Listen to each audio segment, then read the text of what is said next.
எப்படிப்பட்டவன் மாயன். ஏன்னா அந்த கிருஷ்ணாவதாரத்துல நம்ம நாராயண பட்டத்தின் சாரிப்பா நாராயணியத்துல பார்த்துருக்கோம். இந்த நாராயணியம் அப்படின்னு ஒன்னே ஒரு சின்ன விஷயம் சொல்லணும்னு ஆசை. நாராயணியத்துல ஸ்ரீமத் பாகவதம் இருக்கு இல்லையா, ஸ்ரீமத் பாகவதம் நாம எடுத்துட்டோம்னா கிட்டத்தட்ட முதல்ல ஒரு 63% பகவானுடைய அவதார ரகசியங்கள், அவதார விசேஷங்கள், மற்ற அவதாரங்களை பற்றி சொல்லிடுறது. அந்த கடைசியில் இருக்கிற 35-37% தான் கிருஷ்ணாவதாரத்தை பற்றி சொல்றோம். ஆனால் நம்ம நாராயண பட்டத்திரி எடுத்த நாராயணத்துல பகவானுடைய இது 37% அனைத்து அவதாரங்களையும் அடைக்கிறார். அவர் சொல்றது 38வது அவதாரத்திலேருந்து கிருஷ்ணாவதாரத்தை பற்றி தான் சொல்லிட்டு வர்றார். அவருக்கு கிருஷ்ணாவதாரத்தை பற்றி சொல்லணும்னு ஆசை.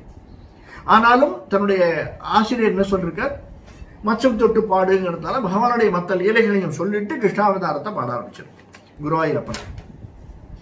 அப்படி அவர் கிருஷ்ணாவதாரத்தை எடுத்து ஆனந்த ரூப பகவான் ஐத்தே அவதாரே பிராப்தே பிரஜீத்தே இப்படின்னு ஆரம்பிக்கிறார் அந்த அவதார ஸ்லோகத்தை. அவன் எப்படிப்பட்டவன், ஆனந்த ரூப வடிவானவன் பகவான். அந்த அவதார காலம் வந்துடுத்து. யார் இவர் சொல்றார், அவதார காலம் வந்துடுத்து. நீ எப்படிப்பட்ட, அவன் வறட்சிய முதல்ல வந்தது இந்த உலகத்துல இருட்டிலேருந்து வந்தது ஒளி.